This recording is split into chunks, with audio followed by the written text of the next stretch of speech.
ആയിരക്കണക്കിന് പ്രവാസികൾക്ക് പ്രയോജനം ചെയ്യുന്ന കേരള പ്രവാസി ക്ഷേമനിധി ബോർഡിന്റെ പെൻഷൻ സ്കീമിൽ എങ്ങനെ അംഗമാകാം എന്നതിനെ കുറിച്ച് ഇന്നത്തെ വീഡിയോയിൽ പറയാം.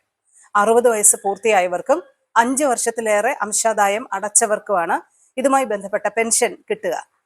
60 വയസ്സ് പൂർത്തിയാക്കിയ 5 വർഷത്തിൽ കൂടുതൽ അംശാദായം അടച്ച ഒരു പ്രവാസി അംഗത്തിന് 3500 രൂപ വീതമാണ് പ്രതിമാസ പെൻഷൻ ലഭിക്കുക. മുൻ പ്രവാസിയാണെങ്കിൽ 3000 രൂപയോളം പെൻഷൻ ലഭിക്കും.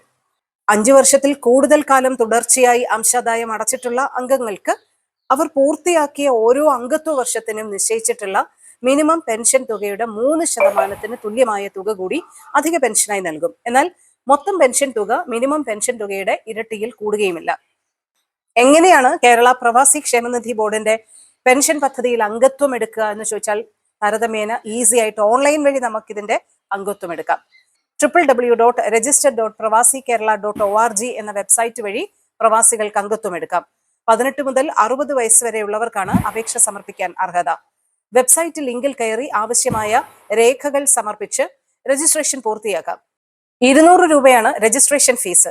നിലവിൽ പ്രവാസിയായിട്ടുള്ള അംഗം 350 രൂപയും മുൻ പ്രവാസികൾ 200 രൂപയുമാണ് പ്രീമിയമായി അടയ്ക്കേണ്ടത്. രജിസ്ട്രേഷനായി സമർപ്പിക്കേണ്ട രേഖകൾ സംബന്ധിച്ച വിശദാംശങ്ങളൊക്കെ വെബ്സൈറ്റിൽ ഉണ്ട്. ലോകത്തെവിടെ നിന്നും നിങ്ങൾക്ക് ഓൺലൈൻ വഴി അംഗത്വം എടുക്കാം. ഇതുമായി ബന്ധപ്പെട്ട ഫീസും മറ്റു കാര്യങ്ങളും അടയ്ക്കുകയും ചെയ്യാം. ഇനി ഓൺലൈനിൽ സൗകര്യം ഇല്ലാത്തവർക്ക് തപാൽ വഴി മുഖേനയും അംഗത്വം എടുക്കാം. SBI, Canara bank, bank of Baroda തുടങ്ങി വിവിധ ബാങ്കുകളിലൂടെ നിങ്ങൾക്ക് ഇതുമായി ബന്ധപ്പെട്ട രജിസ്ട്രേഷൻ ഫീസും കാര്യങ്ങളും ഒക്കെ അടയ്ക്കാം. സമ്പത്ത് കാലത്ത് തൈപത്ത് വെച്ചാൽ ആപത്ത് കാലത്ത് കാപത്ത് തിന്നാം എന്നാണല്ലോ ഒരു പഴമൊഴി. എന്തായാലും പ്രവാസിയായി ഇരിക്കുമ്പോൾ തന്നെ ഇതുമായി ബന്ധപ്പെട്ട നടപടിക്രമങ്ങൾ പൂർത്തിയാക്കുക. മുൻ പ്രവാസികൾക്കും ഇതുമായി ബന്ധപ്പെട്ട പെൻഷൻ പദ്ധതിയിൽ ചേരാവുന്നതാണ്.